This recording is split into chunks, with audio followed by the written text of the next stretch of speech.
jo preferisc un millor projecte en què tarde un poc més que per les presses per a ficar-se, diguem-lo clar, alguna medalla abans d'eleccions, pues que passe com està passant en Barcelona.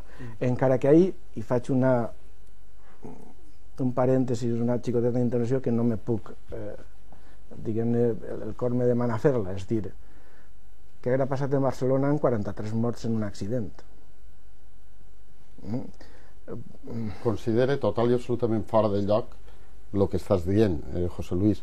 Considere total i absolutament fora de lloc simplement perquè hem estudiat l'accident, i l'accident, n'hi ha que dir que es va produir així, desgraciadament, s'ha produït i es va produir atribuïble, diguem, clarament a un fallo humà, un desgraciat fallo humà.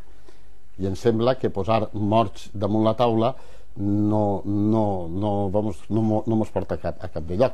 De la mateixa forma que a tu t'ha eixit del cor, a mi també m'ha eixit del cor el tema. Ens queda poc de temps, ja ho has dit, està la rèplica. Gregorio. Respecte a les dades, jo crec que... I ja finalitzem. Sí. No,